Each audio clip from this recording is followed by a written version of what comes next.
ജുമാക്കും ജമാഅത്തിന് പോലും വിടാത്ത ഇംഗ്ലീഷ് മീഡിയത്തിലാണ് മക്കളെ പഠിപ്പിക്കുന്നത്.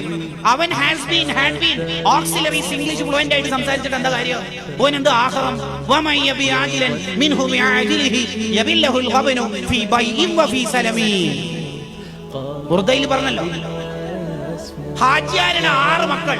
ഒരുത്തൻ ബിഫാം, ഒരുത്തൻ ഫാംഡി, ഒരുത്തൻ MLD, ഒരുത്തൻ MBBS, ഒരുത്തൻ ആയുർവേദിക്, ഒരുത്തൻ CMA. ഈ 6 എണ്ണത്തിനും ഇഖ്തിലാബ്, ഇദ്ഗാം, ഇഫ്ഫാഹ്, ഇദ്ഗാം ബിലാവുന്ന ഇദ്ഹാർ ഒറ്റണ അറിയില്ല. ഹാജിയാരെ 65 കൊല്ലം നഷ്ടമാണ്. യബില്ലഹുൽ ഖബനു ഫീ ബൈഇൻ വഫീ സലമി. നഷ്ടമെന്ന് മാത്രമല്ല, മക്കളെ കൊണ്ട് സ്വർഗത്തിൽ എത്തൂലെന്ന് മാത്രമല്ല, നിങ്ങൾക്ക് എന്നാ ഒറ്റക്ക് സ്വർഗത്തിൽ പോകാൻ പറ്റോ? ഇല്ല.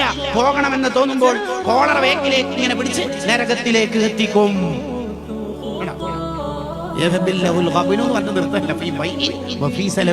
ഒരു കച്ചവടം ലാഭം ഉണ്ടാവില്ല. കാരണം മക്കളെ കൊണ്ട് നിങ്ങൾ സ്വർഗ്ഗമല്ല വാങ്ങാൻ